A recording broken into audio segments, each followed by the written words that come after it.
বিরোধী শিবিরে ভিড়ে বিজেপি করেছেন।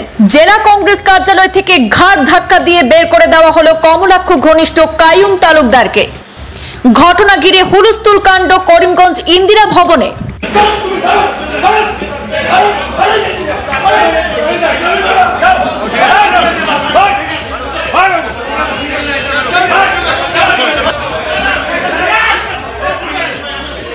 ভোটে বিজেপি করেছিলেন বলে অভিযোগ উত্তর করিমগঞ্জের লাতুর বাসিন্দা কংগ্রেসের সক্রিয় সদস্য কাইয়ুম তালুকদারের বিরুদ্ধে।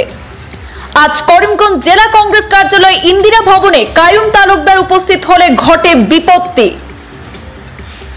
লোকসভার ফলাফল প্রকাশের পরেও নাকি কাইয়ুম বিজেপির পক্ষ নিয়ে সোশ্যাল মিডিয়ায় একটি পোস্ট করেছিলেন। দলীয় কার্যালয়ে কমলাক্ষ ঘনিষ্ঠ কাইয়ুম তালুকদারের উপস্থিতি ঘিরে রণংদেহী মেজাজ হয়ে ওঠে।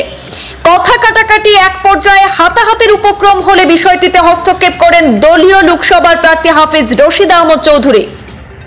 হাফিজ রশিদের হস্তক্ষেপে হাতাহাতি প্রতিরোধ করা গেলেও ক্ষুব্ধ কাইয়ুম তালুকদারের সতীর্থরা তাকে রীতিমতো ঘাড় ধাক্কা দিয়ে তাৎক্ষণিক ইন্দিরা ভবন থেকে তাড়িয়ে দিয়েছেন।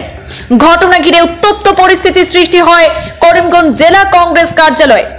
ঘটনার সময় ইন্দিরা ভবনেই দেখা গেছে কংগ্রেস প্রার্থী হাফিজ রশিদ আহমদ চৌধুরী সহ প্রদেশ কংগ্রেসের সম্পাদক আমিনুর রশিদ চৌধুরী, জেলা কংগ্রেসের সম্পাদক মুহিদুল ইসলাম, সেবা দলের সন্দীপ নন্দী সহ বিভিন্ন স্তরের কর্মকর্তাদের।